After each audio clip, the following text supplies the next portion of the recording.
L'appel de Cthulhu. Écrit par H.P. Lovecraft. 1. Une horreur d'argile. La chose la plus miséricordieuse en ce monde, je crois, c'est l'inaptitude de l'esprit humain à corréler tout ce dont il est témoin. Nous vivons sur une placide île d'ignorance au milieu de noires mers d'infini, et cela ne veut pas dire que nous puissions voyager loin. Les sciences, chacune attelée à sa propre direction, nous ont jusqu'ici peu fait de tort, mais rassembler nos connaissances dissociées nous ouvrira de si terrifiants horizons de réalité, et la considération de notre effrayante position ici-bas, que soit nous deviendrons fous de la révélation, soit nous enfuirons la lumière mortelle dans la paix et la sécurité d'une nouvelle ère d'obscurité. Les théosophes ont pressenti l'impressionnante grandeur du cycle cosmique où notre monde et la race humaine ne sont qu'un épisode transitoire. Ils ont fait allusion à d'étranges vestiges en termes qui vous glaceraient le sang si on ne les recouvrait pas d'un optimisme dérisoire.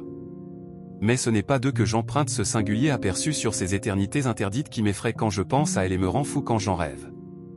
Ce que j'ai entrevu, comme tous ces redoutables aperçus de la vérité, a soudainement éclaté d'un rapprochement accidentel de choses disjointes en ce cas celui d'un vieil article de journal et les notes d'un défunt professeur. J'ose espérer que personne d'autre n'entreprendra cette reconstitution, et certainement, si je vis, jamais je n'ajouterai consciemment maillon à si hideuse chaîne. Je crois que le professeur, lui aussi, avait l'intention de garder le silence quant à ce qu'il savait, et qu'il aurait détruit ses notes si la mort ne l'avait soudainement saisi. Ma découverte de tout cela remonte à l'hiver 1926 à 1927, avec la mort de mon grand-oncle Georges Gamel-Angel, professeur émérite à la chaire des langues sémitiques de l'université Brown, Providence, Rhode Island. Le professeur Angel était largement reconnu comme autorité en matière d'inscriptions anciennes, et les directeurs de musées prééminents avaient souvent recouru à son expertise, nombreux sont donc ceux qui doivent se souvenir de son décès, à l'âge de 92 ans.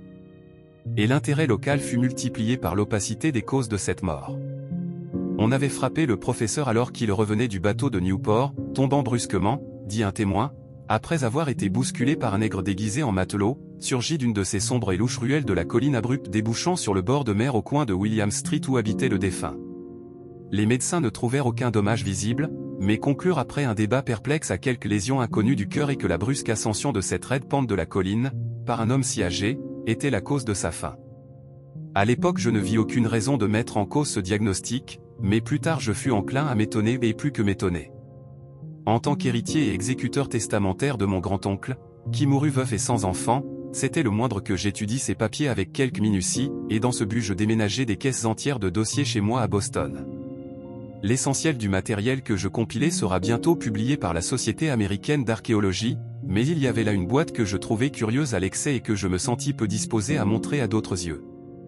Elle était cadenassée, et je n'en trouvais pas la clé jusqu'à ce qu'il me vint l'idée d'examiner le trousseau personnel que le professeur gardait toujours dans sa poche. Bien sûr je réussis alors à l'ouvrir, mais pour me confronter à un obstacle plus fort et encore mieux protégé. Quelle pouvait donc être la signification de ce bizarre bas-relief d'argile, et de ce fatras de notes, coupures de journaux et divagations que j'y trouvais? Mon oncle, sur ses vieux jours, était-il devenu crédule à la plus superficielle des impostures? Je me résolus à chercher quel sculpteur excentrique était responsable de cette apparente perturbation de la tranquillité d'esprit d'un vieil homme. Ce bas-relief était un rectangle brut de moins d'1 pouce d'épaisseur et de 5 à 6 pouces de long, bien certainement d'origine contemporaine. Ce qu'il représentait, par contre, était loin d'être moderne par l'atmosphère et la suggestion, nombreuses et extravagantes sont les fantaisies du cubisme et du futurisme, mais elles ne reproduisent pas si souvent cette régularité énigmatique qui hante l'écriture préhistorique. Une sorte d'écriture, c'est ce que semblait être la masse de ces motifs, mais dans toute ma mémoire, malgré une grande familiarité avec les écrits et collections de mon oncle, aucun moyen d'identifier celle-ci en particulier, ou même de lui trouver les affiliations les plus indirectes. Sur ces hiéroglyphes apparents, une figure d'une intention picturale évidente, même si son exécution impressionniste interdisait toute idée claire de sa nature. On aurait dit une sorte de monstre, ou un symbole représentant un monstre, d'une forme que seule une imagination malade pouvait concevoir. Si je dis qu'un genre d'imagination enfiévrée tentait de superposer simultanément les images d'une pieuvre, d'un dragon et d'une caricature humaine, je ne trahirai pas l'esprit de la chose. Une tête de poulpe avec des tentacules, surmontée d'un corps ridicule avec des écailles et des ailes rudimentaires, mais c'était l'impression générale de l'ensemble qui le rendait le plus terriblement effrayant. Au-delà de l'image, la vague suggestion d'une architecture cyclopéenne. Le texte qui accompagnait cette bizarrerie, hors une liasse de coupures de presse, était de l'écriture du professeur Angel, la plus récente, et ne voulait pas prétendre à un style littéraire. ce qui semblait en être le document principal avait pour titre « Le culte de Cthulhu », en caractères méticuleusement tracés pour éviter toute erreur de lecture d'un mot aussi invraisemblable. Le manuscrit était divisé en deux sections, la première ayant pour titre « 1925 Rêve et travail du rêve de H. A. Wilcox, 7 Saint Thomas Str, Providence, R.I. et la seconde, Récit de l'inspecteur John R. Legrasse, 121 Bienville Str, La Nouvelle-Orléans, la ASMTG, 1908 et notes sur même sujet, reprise du professeur Webb. Les autres manuscrits consistaient en brèves notes, quelques-uns rendant compte des rêves insolites de différentes personnes, d'autres consistant en citations de livres théosophiques et de magazines, notamment l'Atlantis de William Scott Elliott, et son Lost Lemuria, le restant.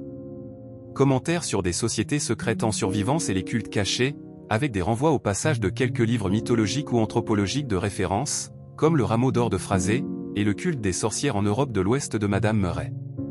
Les coupures de presse se rapportaient à des cas disproportionnés de maladies mentales et d'affaires liées à une folie de groupe ou manie psychiatrique au printemps 1925. La première moitié du manuscrit principal raconte une histoire singulière.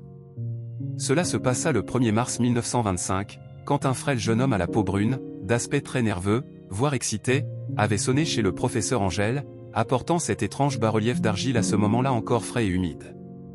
Sa carte indiquait le nom de Henry Anthony Wilcox, et mon oncle le reconnut pour le plus jeune fils d'une famille comme il faut de la ville, qu'il connaissait vaguement, qui étudiait la sculpture à l'école des beaux-arts du Rhode Island et vivait seul dans un appartement de l'immeuble Fleur de Lys tout près de cette institution.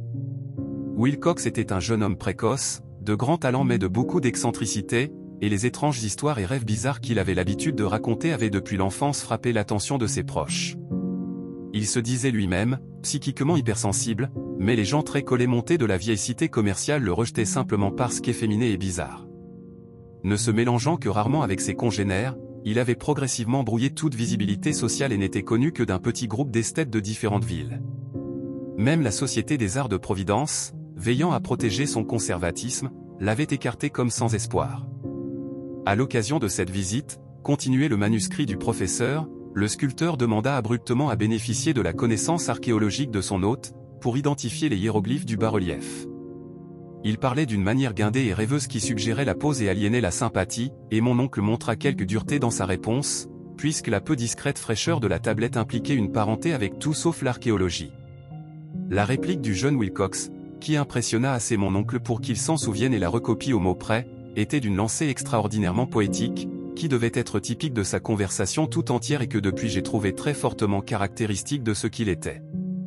Il dit, évidemment que c'est neuf, je l'ai faite la nuit dernière, mais à partir d'un rêve avec d'étranges cités, et les rêves sont plus vieux que la ruine de Troie, ou ce que contemple le Sphinx, ou les terrasses de Babylone. C'est alors qu'il raconta cette histoire abracadabrante, mais qui éveilla un souvenir endormi et provoqua l'intérêt fiévreux de mon oncle. Il y avait eu une légère secousse de tremblement de terre la nuit précédente, mais la plus importante qu'on ait ressentie en Nouvelle-Angleterre depuis plusieurs années, et l'imagination de Wilcox en avait été vivement affectée. En s'endormant, il avait eu un rêve comme jamais auparavant il n'en avait fait, avec de grandes et cyclopéennes cités faites de blocs titanesques et de monolithes tombés du ciel, tout dégoulinant de vases vertes dans une horreur sinistre et latente. Des hiéroglyphes couvraient les murs et les piliers, et, à un moment déterminé, depuis un point au-dessous, était venue une voix qui n'était pas une voix, une sensation de chaos que seulement l'imagination pouvait transmuer en son, mais qu'il tenta de rendre par ce fouillis de lettres confus et quasi imprononçables, Cthulhuftagne. Cette confusion verbale fut la clé du souvenir qui passionna et perturba tant le professeur Angèle. Il questionna le sculpteur avec une minutie scientifique et étudia avec une intensité fébrile le bas-relief sur lequel le jeune homme s'était trouvé lui-même à travailler, vêtu de sa chemise de nuit et gelé, quand il s'était éveillé de façon ahurissante. Mon oncle s'excusa de son grand âge, me dit plus tard Wilcox, pour sa lenteur à identifier à la fois les hiéroglyphes et l'image. Plusieurs de ces questions semblèrent alors totalement hors de propos à son visiteur, et celles spécialement qui essayaient de relier le fait à des cultes bizarres ou des sociétés secrètes, et Wilcox ne put comprendre les promesses répétées de silence qui lui furent offertes en échange de l'aveu de son admission dans quelque secte mystique ou de sa participation à telle religion paganiste. Quand le professeur Angèle fut enfin convaincu que le sculpteur était effectivement ignorant de tout culte ou société de coutumes secrètes, il harcela son visiteur de demandes pour des récits ultérieurs de nouveaux rêves. Et cela porta ses fruits, puisqu'après cette première rencontre le manuscrit rapporte des conversations quotidiennes avec le jeune homme, pendant lesquelles il raconte de saisissants fragments d'imagination nocturne, où reviennent en permanence de terribles visions de pierres sombres et dégoulinantes, Avec une voix souterraine ou une intelligence criant de façon monotone d'énigmatiques messages impossibles à transcrire, sinon comme charabia. Les deux sons les plus fréquemment reconnus étant ceux que rendent les mots « Cthulhu » et « Early ». Le 23 mars, continue le manuscrit, Wilcox ne revint pas, une enquête chez lui révéla qu'il avait été frappé d'une fièvre d'origine obscure et transporté dans la maison familiale de Waterman Street. Dans la nuit il avait hurlé, réveillant plusieurs des autres artistes de l'immeuble, et avait seulement manifesté depuis lors des alternances entre délire et inconscience. Mon oncle téléphona aussitôt à la famille, et depuis ce moment maintint une veille serrée sur l'affaire, appelant souvent, à son cabinet de Thayer Street, le docteur Toby, dont il avait appris qu'il suivait le patient. L'esprit fiévreux du jeune homme, apparemment, était obsédé d'étranges choses, et le docteur frissonnait ici et là quand il en parlait. Elle ne consistait pas seulement en répétition de ce dont il avait auparavant rêvé, mais évoquait avec terreur une gigantesque chose, des kilomètres de haut, qui marchait ou au moins se déplaçait. À aucun moment il n'avait parfaitement décrit cet objet, mais d'occasionnels mots affolés, tels que répétés par le docteur Toby, convainquirent le professeur qu'il devait être identique à cette monstruosité sans nom qu'il avait tenté de dépeindre dans son onirique sculpture. La référence à cette chose, ajoutait le docteur, préludait invariablement la plongée du jeune homme dans une profonde léthargie. Sa température, et cela aussi était étrange, à peine au-dessus de la normale, mais, sinon, sa condition tout entière évoquait plutôt un délire fiévreux qu'un désordre mental. Le 2 avril, vers 3 heures de l'après-midi, toute trace de maladie cessa soudain pour Wilcox. Il s'assit tout droit dans son lit, étonné de se retrouver chez ses parents et complètement ignorant de ce qui était arrivé dans le rêve ou la réalité depuis la nuit du 22 mars. Reconnu guéri par son médecin, il revint chez lui au bout de 3 jours, mais pour le professeur Angel il n'était plus d'aucune aide. Toute trace de ses rêves étranges s'était évanouie avec sa guérison, et mon oncle cessa d'en prendre note après une semaine de comptes rendus inutiles et insignifiants, plus rien que des visions habituelles. Ici cessait la première partie du manuscrit, mais des références à certaines des notes éparpillées me donnèrent assez de matériaux pour penser tellement, en fait, que seul le scepticisme invétéré qui formait alors ma philosophie pouvait compter pour maintenir ma méfiance à l'égard de l'artiste. Les notes en question consistaient en la description des rêves de différentes personnes couvrant la même période que celle pendant laquelle le jeune Wilcox avait eu ses étranges visitations. Mon oncle, semblait-il, avait institué en un temps record un prodigieux filet pour enquêter auprès de tous ses amis, ceux qu'il pouvait questionner sans impertinence, sur les comptes rendus de leurs rêves nocturnes et les dates de toute vision remarquable dans le temps précédent. Le retour de ces requêtes semblait assez variable, mais il dut, à la fin, avoir reçu plus de réponses qu'un homme ordinaire put négocier sans l'aide d'un secrétariat. Les originaux de cette correspondance n'avaient pas été préservés, mais ces notes en produisaient un résumé épais et réellement signifiant. La moyenne des gens dans la société et les affaires, le traditionnel, celle de la Terre, de notre Nouvelle-Angleterre renvoya un résultat presque entièrement négatif, malgré quelques cas dispersés d'impressions nocturnes sans forme et difficiles d'appréciation ici et là, toujours entre le 23 mars et le 2 avril, la période de pire délire du jeune Wilcox. Les scientifiques étaient légèrement plus affectés, avec 4 cas de vagues descriptions qui suggèrent de fugitifs aperçus d'étranges paysages, et dans un cas la mention de quelque chose d'anormal. C'est des artistes et des poètes que vint la réponse pertinente, et je sais que la panique en aurait brisé le détachement s'ils avaient pu eux aussi comparer ces notes. Tel que c'est, et faute des lettres originales, je suspecte à demi le compilateur d'avoir posé des questions plutôt suggestives, ou d'avoir trié sa correspondance pour corroborer ce qu'il était décidé maintenant à résoudre. C'est pourquoi je continuais à penser que Wilcox, sachant de quels anciens savoirs disposait mon oncle, avait dû impressionner à ce point le vieux savant. Les réponses des esthètes créent une histoire perturbante. Du 28 février au 2 avril, une large proportion d'entre eux avaient rêvé à des choses très anormales, l'intensité des rêves devenant sans commune mesure plus forte pendant la période de délire du sculpteur. Environ un quart de ceux qui rapportèrent quelque chose rapportèrent des scènes et des perceptions sonores pas si différentes que celles décrites par Wilcox, et plusieurs des rêveurs confessèrent la peur aiguë d'une chose gigantesque et sans nom qu'ils apercevaient sur la fin. L'un notamment, un architecte de renom que ses penchants portaient vers la théosophie et l'occultisme, fit une crise de folie violente à la date de la crise du jeune Wilcox et expira plusieurs mois plus tard après des cris incessants pour qu'on le délivre de quelques résidents échappés de l'enfer. Mon oncle se serait-il appuyé pour ces cas sur des noms au lieu de se contenter de chiffres que j'aurais tenté une investigation personnelle pour les corroborer, mais, même de cette façon, je réussis à remonter à la source de quelques-uns. Et cela déjà remplisse certaines notes en entier. Je me suis souvent demandé si tous les sujets de l'enquête du professeur avaient perçu les mêmes troubles que ceux décrits dans ces notes. Il est patent qu'aucun d'eux ne disposait d'une explication à cet égard. Les coupures de presse, comme je m'en étais douté, concernaient des cas de panique, manie et excentricité durant cette même période. Le professeur Angel avait dû recourir au service d'une agence de presse, parce que le nombre des articles était impressionnant et les sources se répartissaient partout autour de la Terre. Là, c'était un suicide nocturne à Londres, où un dormeur isolé avait sauté d'une fenêtre après un cri horrible. Là, de la même façon, les élucubrations de l'éditeur d'un journal en Amérique du Sud, où un fanatique déduisait un futur désastreux de vision qu'il avait eu. Un envoi de Californie décrivait une colonie théosophiste revêtant en masse des robes blanches en vue d'un glorieux accomplissement, qui ne se produisit jamais, tandis que des coupures en provenance des Indes parlaient avec circonspection de troubles indigènes sérieux à la fin du mois de mars. Des orgies vaudou se multipliaient en Haïti, et les câbles d'Afrique rapportaient d'inquiétantes révoltes. Des officiers américains aux Philippines eurent des ennuis avec certaines tribus, et à New York, toujours cette nuit du 22 au 23 mars, des policiers furent assaillis par une foule de Levantins hystériques. L'ouest de l'Irlande, aussi, fut plein de rumeurs violentes et de légendes, et un peintre fantastique nommé Ardois Bonneau exposa un blasphématoire paysage de rêve au salon de printemps de 1926 à Paris. Et encore plus nombreux furent les troubles enregistrés dans les asiles psychiatriques, et seul un miracle a pu stopper la corporation médicale de relever ces étranges parallélismes et d'en tirer des conclusions perplexes. Un drôle de paquet de coupures de presse ainsi mises ensemble, et je peux difficilement accepter aujourd'hui le rationalisme insensible avec lequel je le mis de côté. Mais j'étais alors convaincu que le jeune Wilcox savait dès le départ les affaires plus anciennes mentionnées par le professeur. 2. Récit de l'inspecteur Legrasse. Ces affaires plus anciennes qui avaient rendu le rêve du sculpteur et son bas-relief si significatif pour mon oncle formaient le thème de la seconde moitié de son long manuscrit. Une fois déjà, semblait-il, le professeur Angel avait vu cette cauchemardesque figure et approché cette monstruosité sans nom, avait buté sur les hiéroglyphes inconnus et entendu les détestables syllabes qui ne pouvaient être rendues que par « Tulu », et tout cela dans une connexion aussi troublante et horrible que c'est peu étonnant qu'ensuite il ait poursuivi le jeune Wilcox de ses requêtes et demandes de précision.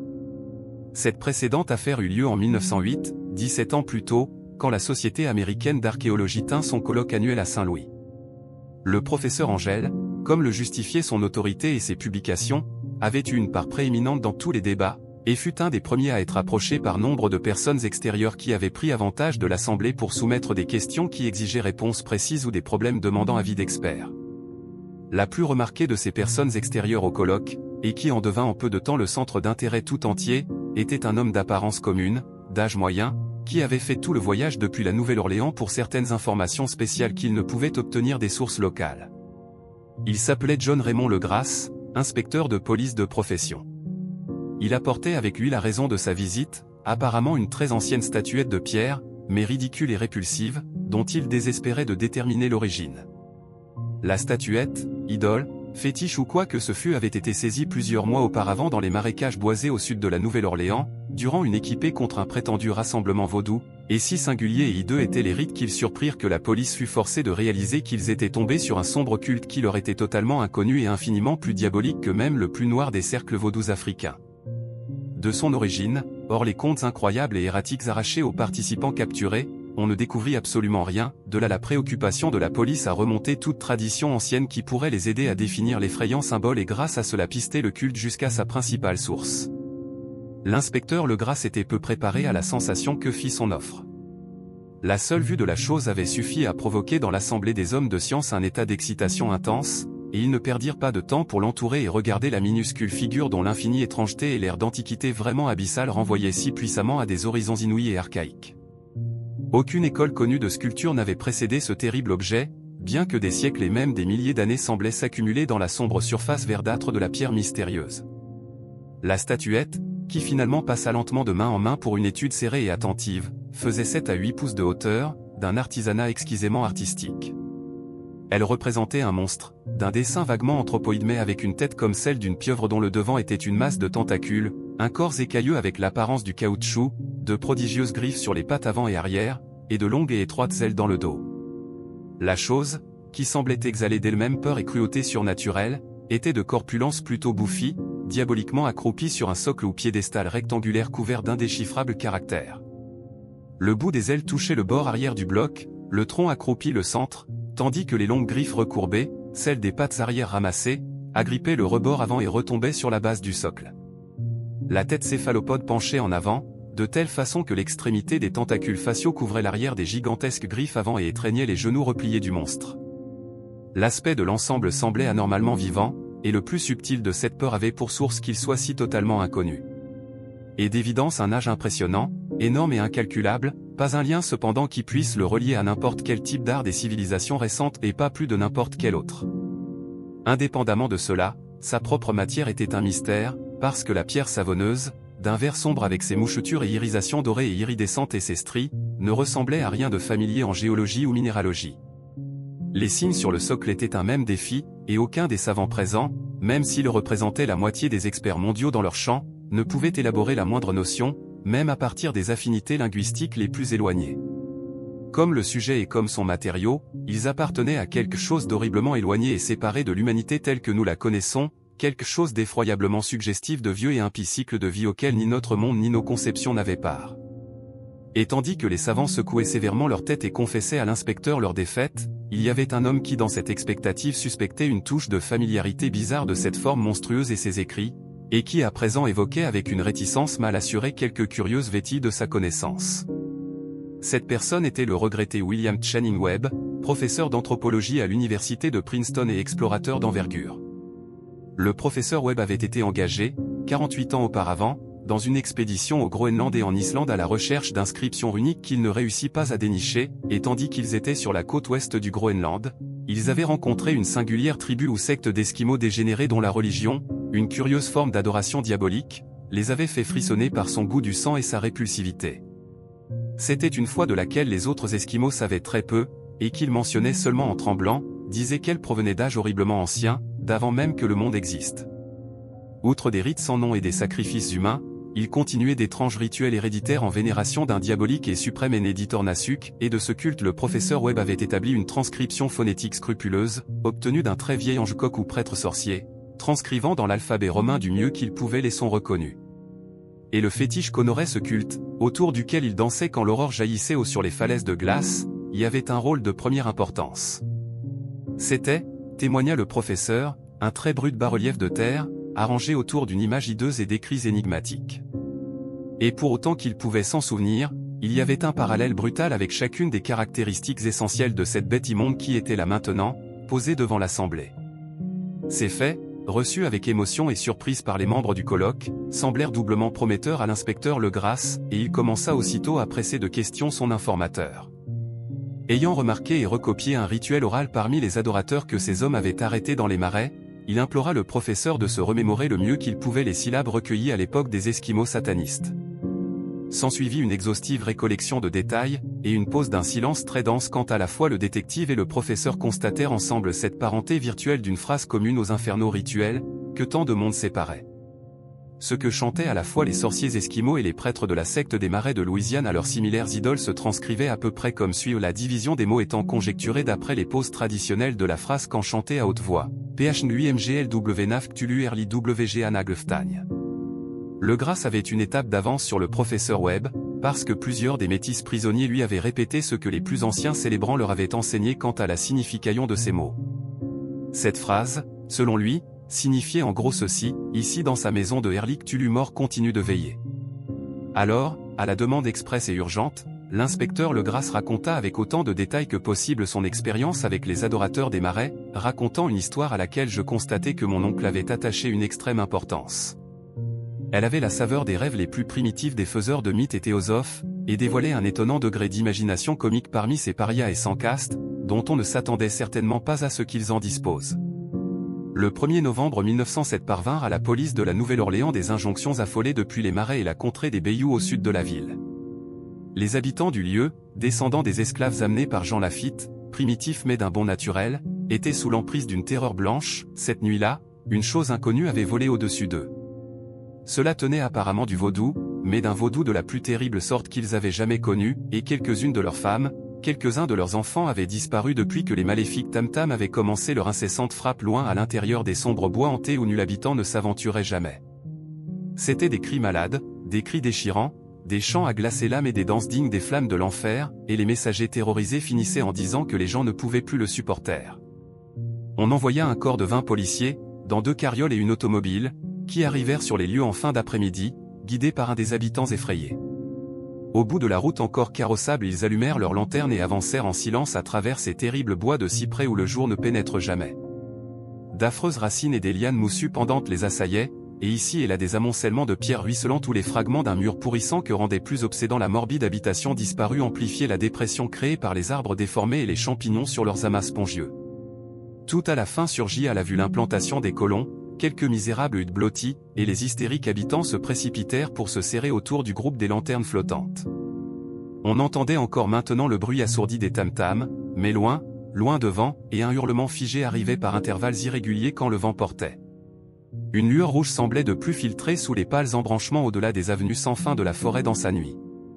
Restant seul à contre ces hurles, chacun des habitants effrayés refusa catégoriquement d'avancer d'un pouce au-devant des scènes d'adoration impie, et l'inspecteur Legrasse avec ses 19 collègues plongea sans guide dans les arcanes de la plus noire horreur qu'aucun ait jamais poursuivie. La zone dans laquelle entraient maintenant les policiers était une de celles à la réputation maudite, globalement inconnue et qu'aucun homme blanc n'avait traversée. Il y avait les légendes d'un lac caché jamais observé par la vue d'un mortel, au fond duquel résidait une chose géante et sans forme, tentaculaire, aux yeux luminescents, et les colons chuchotaient que des démons ailés s'envolaient de cavernes souterraines pour l'adorer à minuit. Ils disaient que c'était là avant d'Iberville, avant la Salle, avant les Indiens et même avant les bêtes naturelles et les oiseaux de leur bois. C'était un cauchemar en soi, et le voir, c'était mourir. Et cela rendait fous les hommes, et ils en savaient assez pour s'en tenir à l'écart. L'orgie vaudou qui avait lieu en ce moment était, bien sûr, sur le bord le plus extrême de cette contrée abhorrée, et c'était déjà lieu maudit, d'où peut-être que le lieu même choisi pour la sinistre fête ait terrifié les colons encore plus que les cris odieux et les incidents. Seule la poésie ou la folie pourrait rendre justice à ces bruits qu'entendirent les hommes de Legrasse alors qu'ils se frayaient leur chemin dans le marais, approchant de la lueur rouge et de la rumeur assourdie des tam-tams. Il y a des qualités vocales spécifiques aux hommes, comme d'autres spécifiques aux bêtes, et c'est terrible d'en entendre une quand la source devrait en être l'autre. La furie animale et la licence de l'orgie se conjuguaient elles-mêmes à une hauteur démoniaque tant les cris et braillements d'extase se déchiraient et réverbéraient à travers la nuit des bois comme les tempêtes pestilentielles des golfes de l'enfer. Parfois les ululements moins organisés cessaient, et de ce qui semblait un chœur de voix rauque plus construit leur parvenait dans un chant d'ensemble cette hideuse phrase ou rituel, PHNUIMGLW NAFCTULU ERLI WG ANAGLEFTAGNE. Alors les hommes, ayant atteint un lieu où les arbres étaient tout maigres, déboulèrent soudainement à la vue du spectacle lui-même. Les 4 premiers chancelèrent, l'un s'évanouit, et 2 furent pris par spasme d'un cri transi que la folle cacophonie de l'orgie heureusement recouvrit. Legrasse arrosa d'eau du marais le visage de l'homme évanoui, et tous s'avancèrent tremblants et presque hypnotisés par l'horreur.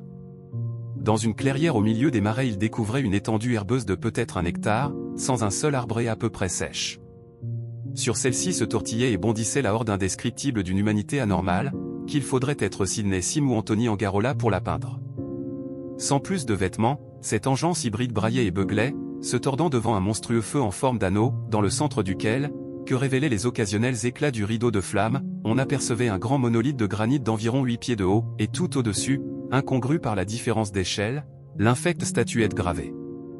Et en large cercle, à intervalles réguliers du monolithe dressé au milieu des flammes, les 10 échafauds avec, la tête en bas, les corps mutilés des infortunés habitants qui avaient disparu.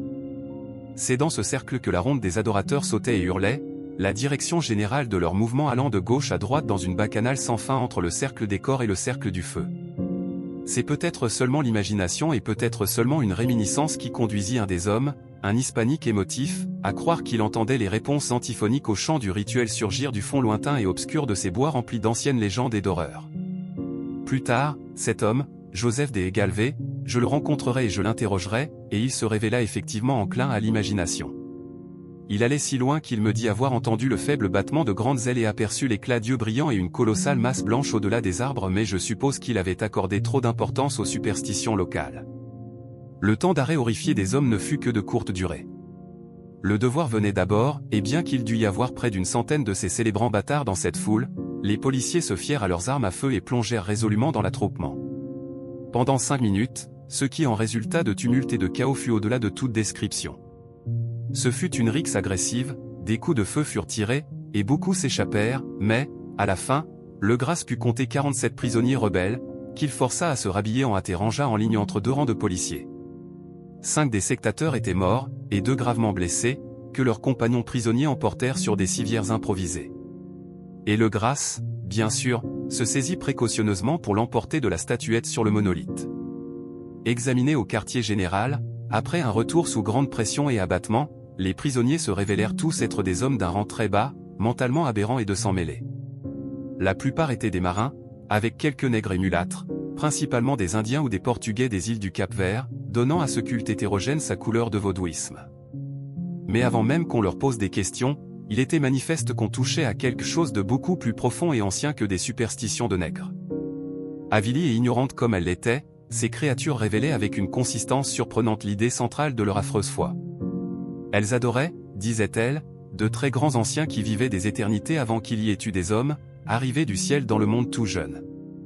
Ces grands anciens étaient repartis maintenant, au fond de la terre et sous la mer, mais leurs momies avaient transmis leurs secrets aux premiers hommes en rêve, engendrant ce culte qui n'avait plus jamais disparu. C'était ce culte, et les prisonniers disaient qu'il avait toujours existé et ne disparaîtrait jamais, caché dans des lieux lointains et sombres tout autour du monde, jusqu'au temps où le grand prêtre Cthulhu, depuis sa noire demeure dans la puissante cité de Herli sous la mer, se lèverait et soumettrait à nouveau la terre à sa domination. Un jour, quand les astres seraient prêts, il appellerait, et le culte secret attendrait jusque-là pour le libérer. Et ils ne dirent rien de plus. Il y avait un secret que même la torture n'obtiendrait pas. L'humanité n'était pas seule parmi les choses conscientes de la terre, et des formes surgissaient de l'ombre pour visiter ces quelques croyants. Mais elles n'étaient pas les très grands anciens. Aucun homme n'avait jamais vu les grands anciens. L'idole sculptée représentait le grand Cthulhu, mais personne pour dire si les autres étaient exactement comme lui. Personne ne savait lire les anciennes écritures maintenant, mais certaines choses s'en étaient transmises de bouche à oreille. Le rituel chanté n'était pas le secret, on n'en parlait jamais à voix haute, seulement en chuchotant. Le chant signifiait seulement ceci, en cette demeure de Herli, Cthulhu le mort attend en rêvant. Seulement 2 des prisonniers furent déclarés assez mentalement responsables pour être pendus, et on dispersa les autres dans diverses institutions. Tous daignèrent avoir eu part au meurtre rituel et prétendaient que la tuerie avait été accomplie par les grands noirs ailés qui avaient surgi depuis leur antre immémorial au fond des bois hantés. Mais on ne put rien tirer d'autre concernant ces mystérieux alliés. Le peu que la police put apprendre, elle le dut à un métis immensément vieux du nom de Castro, qui prétendait avoir connu d'étranges porcs et parlé aux immortels chefs de leur culte dans les montagnes de Chine. Le vieux Castro se remémorait par morceaux de légendes qui refoulaient hideusement les spéculations des théosophistes et faisaient paraître l'homme et son monde à la fois récent et transitoire. Il y avait eu ces âges lointains où d'autres êtres ordonnaient la terre, et qu'ils avaient fondé de grandes villes. On trouvait encore de leurs restes, lui avaient dit les immortels de la Chine, dans quelques pierres cyclopéennes des îles du Pacifique. Ils avaient tous disparu à de vastes époques de temps avant que l'homme paraisse, mais il y avait des instructions qui pouvaient les faire revivre lorsque les étoiles seraient revenues à leur exacte position dans le cycle de l'éternité. Eux-mêmes étaient bien survenus des étoiles et avaient apporté avec eux leurs images. Ces grands anciens, expliqua aussi Castro, n'étaient pas faits de chair et de sang. Ils avaient une forme ou est-ce que cette image façonnée dans les étoiles ne le prouvait pas? Mais cette forme n'était pas une substance. Quand les étoiles s'ordonnaient, ils pouvaient plonger de monde à travers l'espace, mais quand les étoiles se désalignaient, ils ne pouvaient plus vivre. Mais, même s'ils ne vivaient pas, ils ne mouraient pas cependant. Ils se fondaient à leur antre de pierre dans leur grande cité de Herli, que préservaient les incantations du puissant Cthulhu, pour une glorieuse résurrection quand les étoiles et la terre seraient prêtes à nouveau pour eux. Mais, quand ce temps serait venu, des forces du dehors devaient être prêtes pour libérer leur corps. Ces incantations qui les préservaient intactes les empêchaient de recommencer depuis le début, et ils pouvaient seulement rester éveillés dans la nuit et méditer tandis que des millions d'années innombrables passaient. Ils savaient tout ce qui se passait dans l'univers, mais leur mode de parole consistait en transmission de pensées. Maintenant même, ils parlaient depuis leur tombe. Quand, après des infinités de chaos, vinrent les premiers hommes, les très grands anciens chuchotèrent aux plus sensibles d'entre eux en formant leurs rêves, et c'est seulement ainsi que leur langage pouvait atteindre les esprits de chair des mammifères. Dès ce moment, raillait Castro, ces premiers hommes avaient inauguré ce culte autour de petites idoles que les grands anciens leur avaient montrées, des idoles apportées des contrées lointaines d'au-delà des étoiles. Et tant que les étoiles ne seraient pas de nouveau alignées, jamais ce culte ne mourrait, et ces prêtres secrets un jour relèveraient le grand Cthulhu de sa tombe pour faire revivre les siens et remettre la terre sous sa loi. Et ce temps serait aisé à reconnaître, parce que l'humanité alors serait devenue comme l'étaient les grands anciens, libres et sauvages, et tous les hommes criant et tuant et révélant leur joie. Alors les grands anciens libérés leur apprendraient de nouvelles manières de crier et tuer et se réjouir, et toute la terre s'enflammerait dans un holocauste d'extase et de liberté. Et c'est pour cela que ce culte, avec les rites appropriés, devait garder vivante la mémoire des anciennes voix et entretenir secrètement la prophétie de leur retour. Dans les temps les plus anciens, des hommes choisis avaient parlé dans leurs rêves aux grands anciens depuis leur tombe, mais quelque chose alors s'était produit. Erly, la grande cité de pierre, avec ses sépulcres et ses monolithes, avait sombré sous la mer, et les eaux les plus profondes, lourdes du mystère originel que les pensées mêmes ne pouvaient traverser, avaient interrompu l'échange spectral. Mais la mémoire n'en était jamais morte, et les grands prêtres disaient que la ville aussi se lèverait à nouveau, quand les étoiles s'aligneraient. Alors sortiraient de dessous la terre les noirs esprits de la terre, tout moisis et indistincts, et pleins des rumeurs saisies depuis leurs cavernes oubliées dans le fond des mers.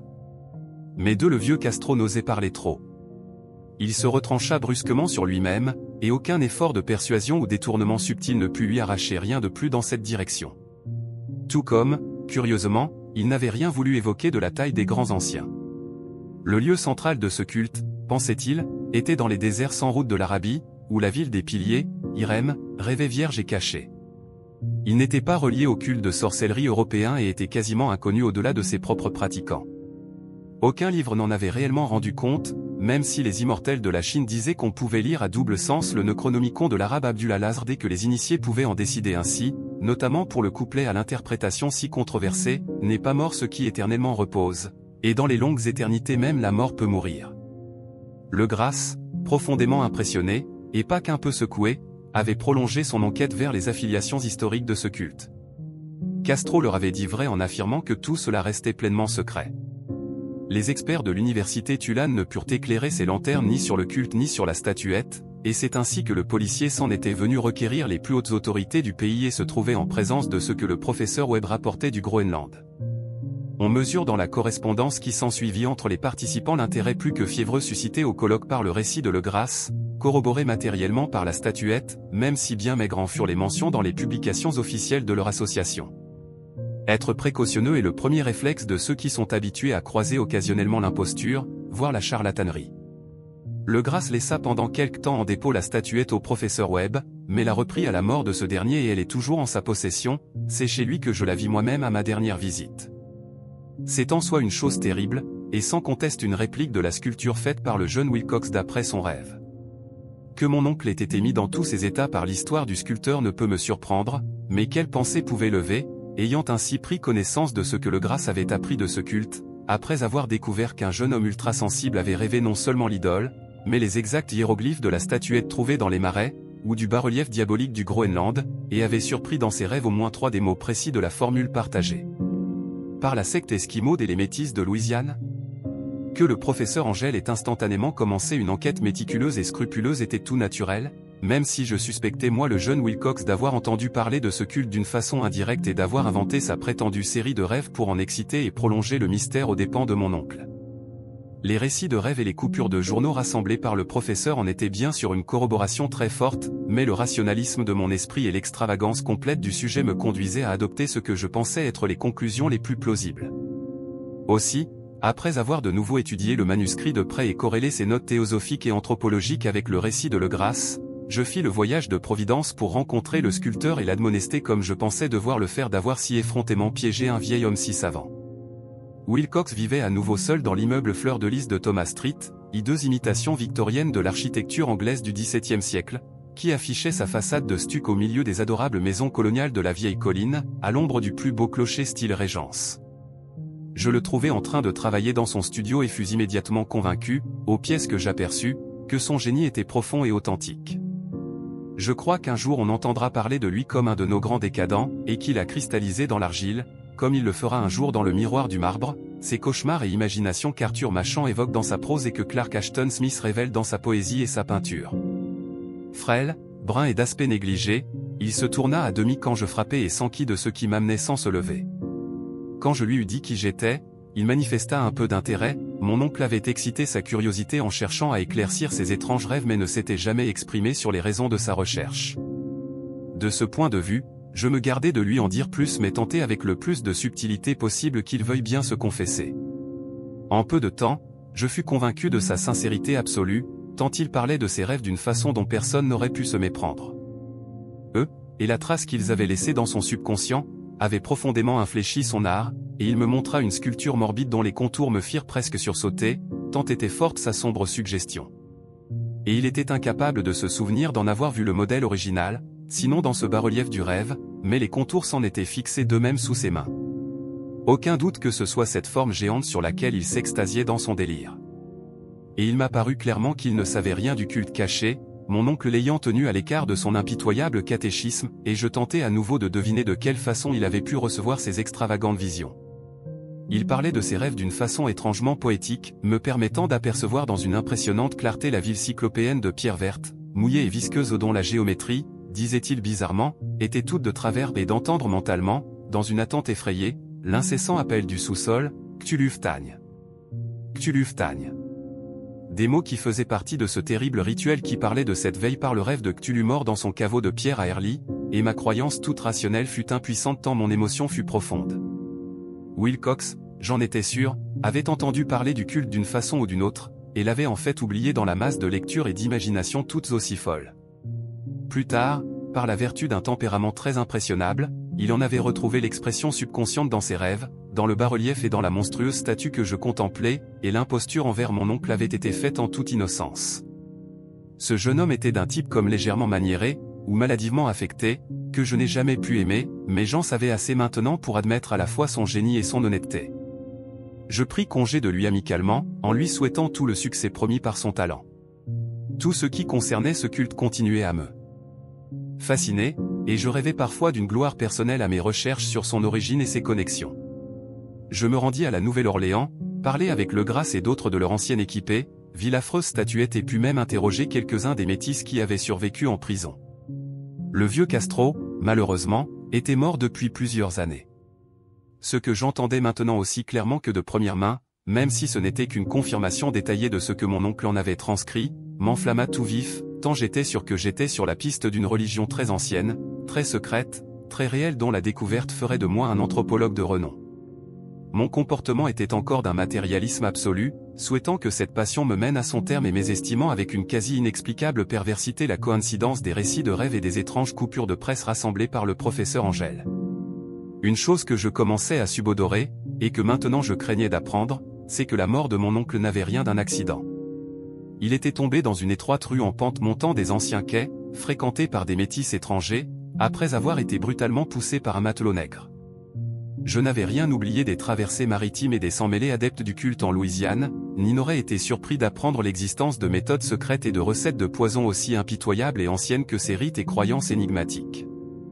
Legrasse et ses hommes, certes, n'avaient pas été menacés, mais, en Norvège, un marin qui avait été le témoin de certaines choses était mort. Est-ce que le bruit de la minutieuse enquête de mon oncle, après avoir écouté les rêves du sculpteur et vu son œuvre, était parvenu à de sinistres oreilles? Je me mis à penser que le professeur Angèle était mort parce qu'il en était venu à en savoir trop, ou bien qu'il allait bientôt en savoir trop. S'il en serait pour moi comme il en avait été pour lui, pour en avoir appris autant qu'il en savait, c'est ce qu'il faudrait voir. 3. Folie surgit de la mer. Si le ciel avait jamais voulu m'accorder une aubaine, quelle chance aurait été qu'il ne mette pas sous mes yeux une certaine liasse de papiers égarés. Ce n'était en rien quelque chose sur quoi je serais naturellement tombé dans ma vie quotidienne, mais juste un vieux numéro d'un journal australien, le Sydney Bulletin du 18 avril 1925. Il avait échappé même à l'agence de presse qui avait à l'époque rassemblé le matériel des recherches de mon oncle. Je me consacrais déjà entièrement à ce que le professeur Angèle nommait le « culte de Cthulhu » et rendais alors visite à un ami érudit de Paterson, New Jersey, conservateur d'un musée local et minéralogiste de renom. Y examinant un matin la réserve de spécimens bruts conservés sur des étagères dans la réserve du musée, je fus surpris par une image étrange dans un des vieux journaux étalés sous les pierres. C'était le Sydney Bulletin dont j'ai parlé, parce que mon ami avait des correspondants dans tous les pays imaginables à l'étranger, et je voyais la reproduction jaunie d'une hideuse figurine de pierre à peu près identique à celle que Legrasse avait trouvée dans les marécages. Dépliant et époussetant en hâte la feuille avec le précieux article, je le lus en détail et fus déçu de le trouver aussi bref. Ce qu'il suggérait était pourtant de prodigieuse importance pour mon enquête en cours, et pour commencer je le découpais précautionneusement. J'y lus ceci: une épave mystérieuse trouvée en MER le Vigilant est arrivée en Nouvelle-Zélande avec un yacht à la dérive en remorque. Un survivant et un cadavre trouvés à bord.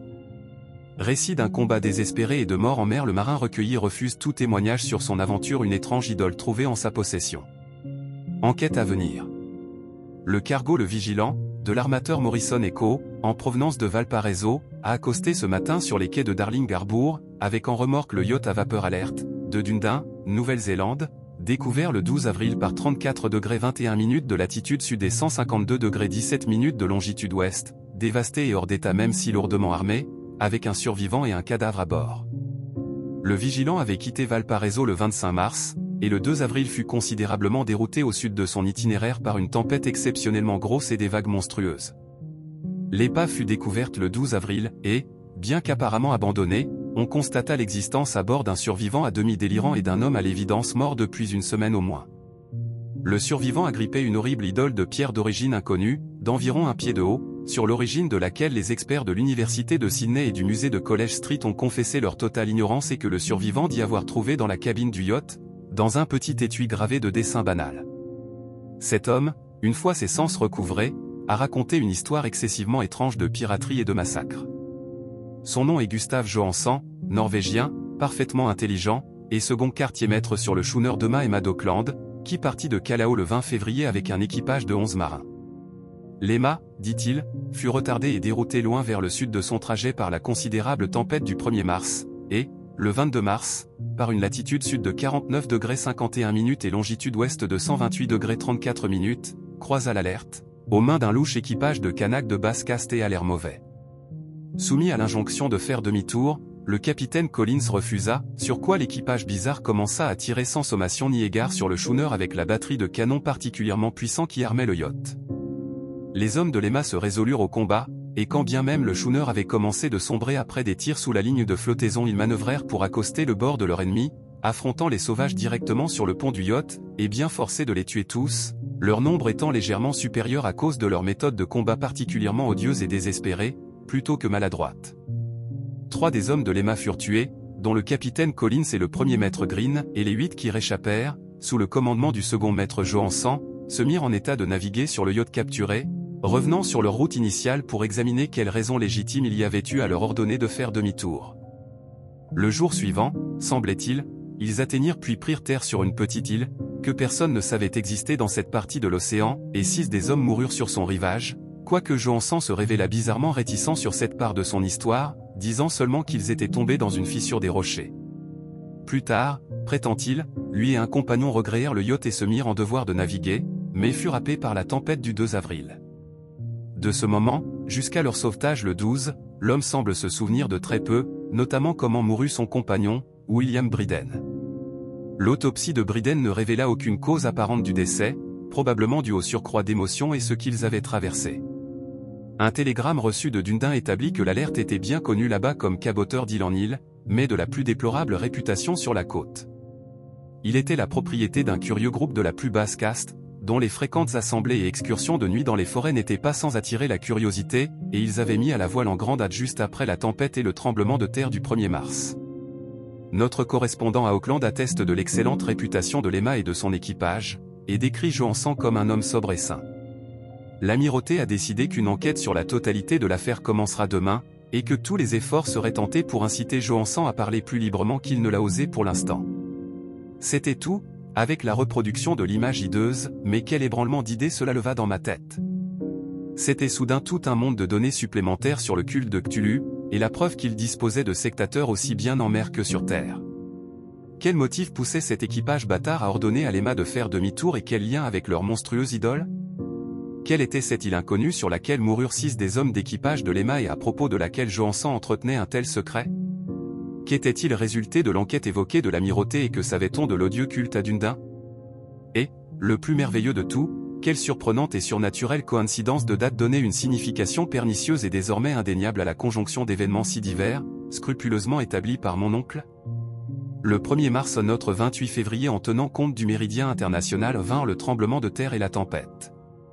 À Dunedin, l'alerte et son immonde équipage s'embarquaient en hâte comme pris d'une impulsion soudaine, tandis que de l'autre côté de la terre poètes et artistes commençaient à rêver d'une cité cyclopéenne étrange, froide, humide, et qu'un jeune sculpteur extrayait de son sommeil la figure terrifiante de Cthulhu. Le 23 mars, l'équipage de l'Emma débarquait sur une île inconnue qui prendrait 6 des leurs. À cette même date, les rêves des plus sensibles atteignaient une crête de netteté et vigueur, et l'ombre effroyable d'un monstre géant les poursuivait dans la nuit, alors qu'un architecte devenait fou et que le sculpteur basculait soudain dans le délire. Et quoi de cette tempête du 2 avril, la date à laquelle cessèrent tous les rêves de la cité engloutie, et que Wilcox émergea tout frais des fers de son étrange fièvre? Qu'est-ce que tout cela et ces allusions du vieux Castro à ces très anciens et des étoiles puis engloutis, et à leur règne à venir, leur culte exclusif et leur maîtrise du rêve? Est-ce que je chancelais déjà sur le rebord d'horreur cosmique qu'il était au-delà du pouvoir de l'homme de supporter? Et si c'était le cas, ces horreurs étaient-elles pure émanation de l'esprit, puisqu'en quelque sorte le 2 avril avait mis un terme à cette monstrueuse menace qui assiégeait les âmes humaines? Le soir même, après une journée de câbles et d'arrangements dans l'urgence, je fis mes adieux à mon hôte et pris le train pour San Francisco. En moins d'un mois de mer j'étais à Dunedin, où pourtant je n'en découvris que très peu sur les adeptes qui avaient hanté les tavernes du port. La racaille des quais était beaucoup trop habituelle pour en faire mention spéciale, même s'il y avait de vagues rumeurs d'un voyage qu'avaient fait ces bâtards dans l'intérieur de l'île, pendant lequel on aperçut et entendit, depuis les collines, le feu rouge d'un incendie et des bruits assourdis de tambours. À Auckland j'appris qu'après un interrogatoire superficiel et incomplet à Sydney, alors que ses cheveux blonds étaient devenus blancs, Johansson avait vendu sa petite maison de West Street et avec sa femme était retourné dans leur première patrie à Oslo. De son hallucinante expérience il n'avait jamais dit plus à ses amis que ce qu'il avait déclaré à l'amirauté, et ils ne purent m'aider qu'en me donnant son adresse en Norvège. Je continuai ensuite jusqu'à Sydney et interrogeai sans profit les marins et les enquêteurs de la vice-amirauté. Sur le quai circulaire de Sydney Cove je retrouvai l'alerte, revendu et remis en service commercial, mais ne pus rien obtenir concernant son détournement pirate. L'image accroupie à tête de sèche, corps de dragon, ailes écailleuses, sur son piédestal de hiéroglyphes était à l'abri dans le musée de Hyde Park. Je pus l'étudier de près à mon aise, la découvrant d'un artisanat à la fois exquis et sinistre, et le même mystère profond d'une antiquité insondable, lié à l'étrangeté supraterrestre de cette matière que j'avais reconnue être la même que celle de Legrasse, plus petite. Une énigme prodigieuse pour les géologues, me dit le conservateur, parce qu'ils ne connaissaient pas de roche comme celle-ci sur la Terre. Et je repensais en tremblant à ce que le vieux Castro avait dit à Legrasse concernant l'origine des grands anciens, ils viennent des étoiles, et ont apporté leurs images avec eux. Secoué par une révolution mentale que je n'avais jamais connue auparavant, je me résolus à rendre visite au quartier maître Johansson à Oslo. M'embarquant pour Londres, j'en repartis aussitôt pour la capitale de la Norvège, et un beau jour d'automne je pris pied sur les pontons effilés à l'ombre de l'Egeberg.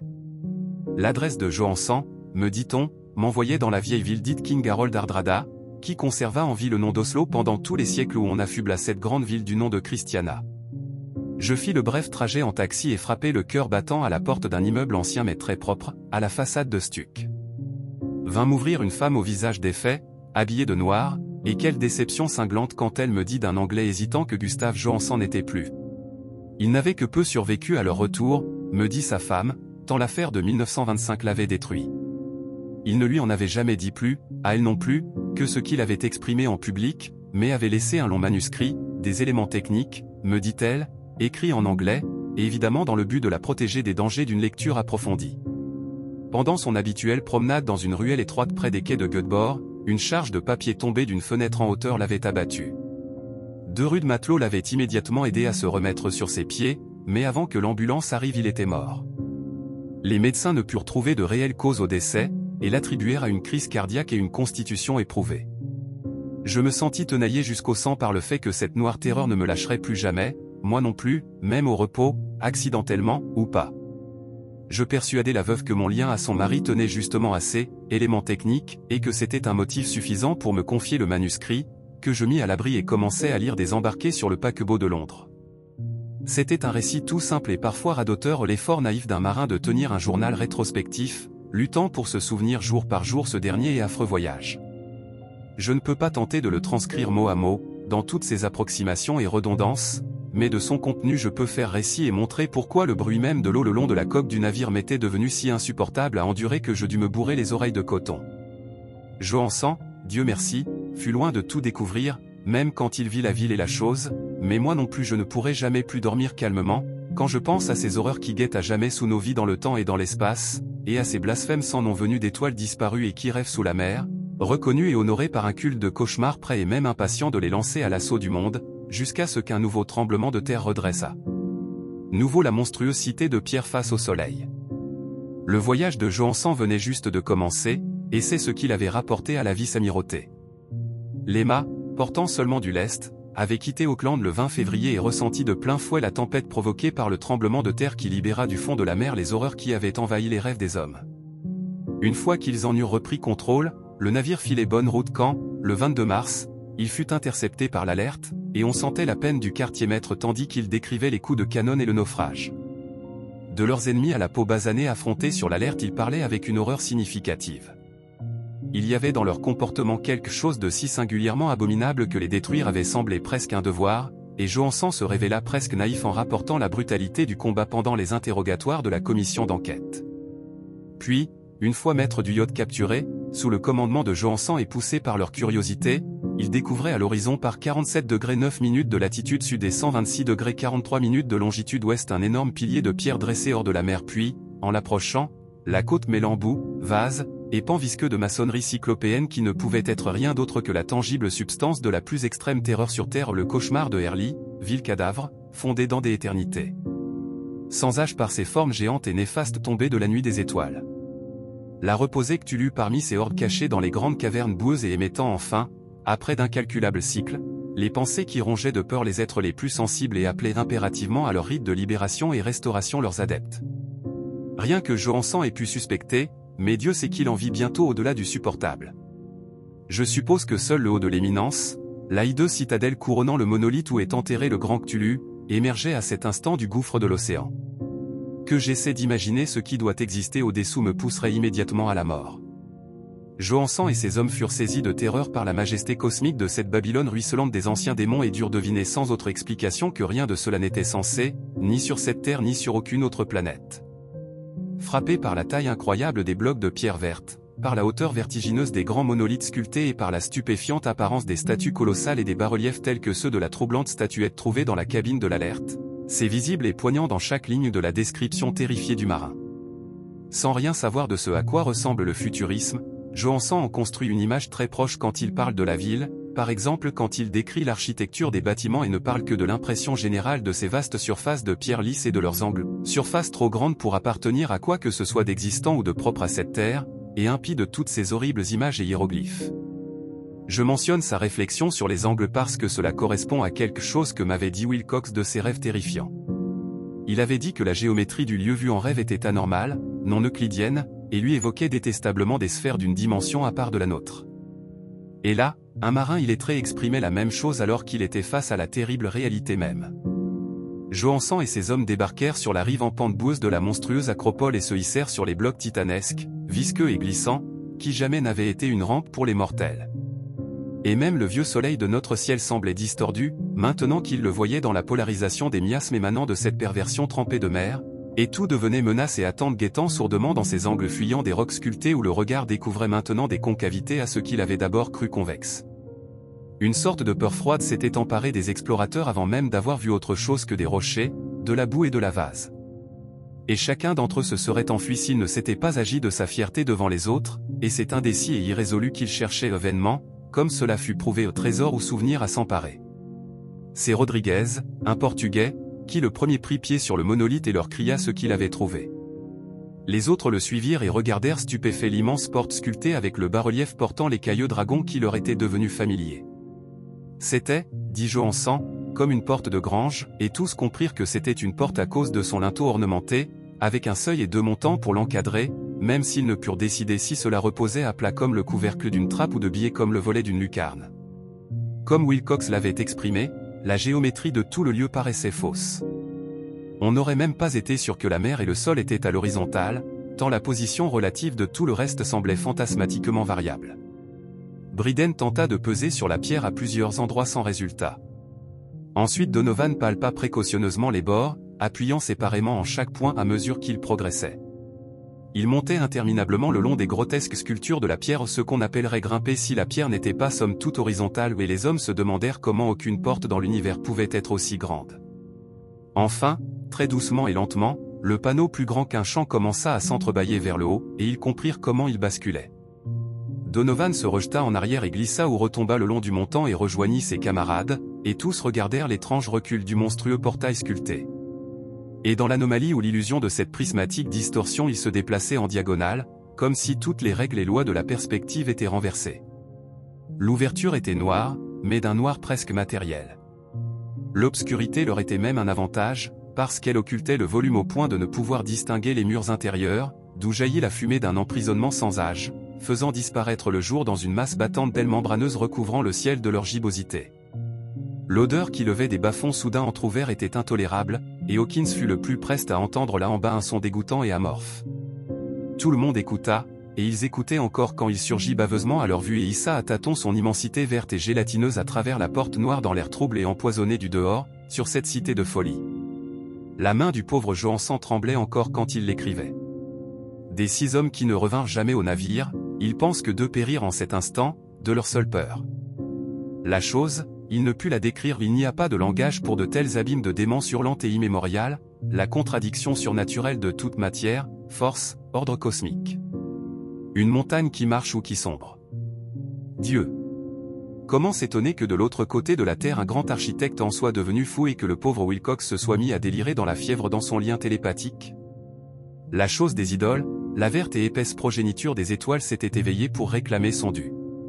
Les étoiles étaient de nouveau alignées, et ce qu'un culte immémorial dont c'était le dessein n'avait pas réussi à faire, une brochette de marins innocents l'avait fait par accident. Après des millions d'années le grand Cthulhu était libre de nouveau, avide de son plaisir. 3 hommes furent déchirés par les griffes flasques avant qu'ils aient fait demi-tour. Dieu les protège, s'il y a quelque protection dans l'univers. C'étaient Donovan, Guerra et Angstrom. Parker glissa tandis que les 3 autres dévalaient frénétiquement le dédale sans fin des rochers verts et visqueux jusqu'au bateau, et Johansen suppose qu'il s'est empalé sur un de ces angles de muraille qui n'aurait jamais dû être là, un angle qui était aigu, mais qui leur apparaissait obtus. Et c'est ainsi que seuls Briden et Johansen atteignirent le bateau et repoussèrent désespérément l'alerte tandis que la montagne monstrueuse s'abaissait jusqu'aux pierres glissantes mais hésitait là où commençait l'eau. La pression de vapeur n'était pas retombée entièrement, en dépit de tout l'équipage descendu à terre, et ce ne fut l'affaire que de quelques instants fiévreux entre roues et machines pour remettre l'alerte en mouvement. Lentement, au milieu des horreurs distordues de cette scène indescriptible, le bateau commença à faire bouillonner les eaux létales, et sur les murailles de cette rive de chair qui n'était pas de notre terre, la titanesque chose des étoiles bavait et hurlait comme Polyphème maudissant le bateau fuyant de l'Odyssée. Alors, plus hardi que le cyclope de l'histoire antique, le grand Cthulhu se glissa visqueusement dans les eaux et commença à les poursuivre, levant des vagues d'une puissance cosmique.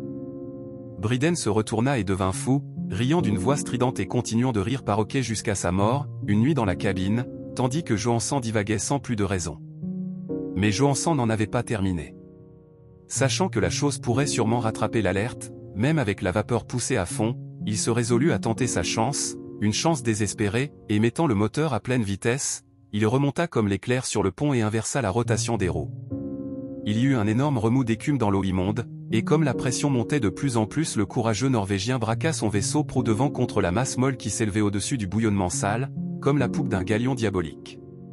L'affreuse tête avec ses tentacules qui s'agitaient surplomba le beaupré du robuste yacht, mais Johansen maintint ferme sa barre. Il y eut une explosion comme d'une vessie qui éclate, quelque chose de dégoûtant qui fond, comme un poisson pourri qu'on crève, une puanteur comme 1000 tombes ouvertes à la fois, et un son que le chroniqueur n'oserait pas retranscrire sur le papier. Pendant un instant, le bateau fut sali d'un nuage vert, âcre et aveuglant, et puis il n'en resta à l'arrière qu'un bouillonnement venimeux, Dieu merci, la forme plastique de ce rejet sans nom du ciel se recomposait dans la nébuleuse de son haïssable forme originelle, tandis que chaque seconde la vapeur impétueuse augmentait sa distance d'avec le yacht. Ce fut tout. Après il ne faisait que ruminer sur l'idole dans la cabine, des considérations sur comment trouver à se nourrir à bord et sur le rire maniaque qui continuait à ses côtés. Il n'essayait même pas de garder un cap une fois le navire lancé, tant la réaction désormais envahissait sa tête. Alors survint la tempête du 2 avril, et tout se brouillard dans ses perceptions conscientes.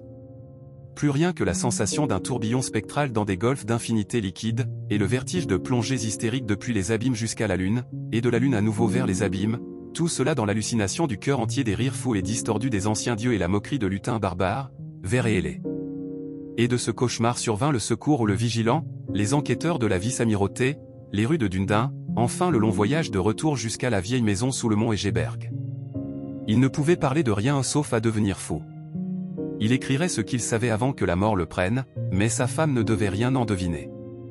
La mort serait son aubaine seulement s'il avait pu auparavant effacer ses souvenirs. C'était le document que je lisais, et que j'avais désormais placé dans la mince boîte, avec le bas-relief et les papiers du professeur Angèle.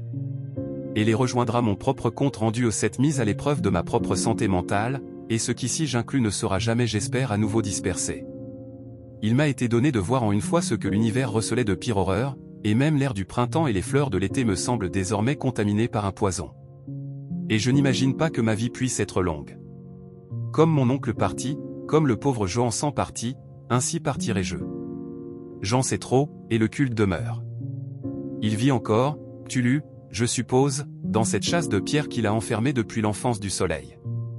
Sa cité maudite à nouveau a sombré, et ce fut vérifié par le vigilant qui se rendit sur les lieux après la tempête d'avril, mais ses représentants sur terre tuent et mutilent et s'extasient encore dans les lieux solitaires devant les monolithes supportant leur idole. Il fut sans doute piégé par le nouvel engloutissement dans les abysses obscurs, ou sinon le monde serait déjà hurlant de peur et de folie. Qui en saura la fin? Ce qui s'est levé doit tomber, et ce qui a sombré doit se relever. Une répugnante entité attend et rêve dans les profondeurs, et la pourriture en rejoint les villes précaires des hommes. Ce temps vient mais je ne dois pas et n'ose pas y penser. Je prie seulement, au cas où je ne survive pas à ce manuscrit, que mes exécuteurs fassent passer la prudence avant le risque, et s'efforcent qu'il ne tombe sous aucun œil. Fin.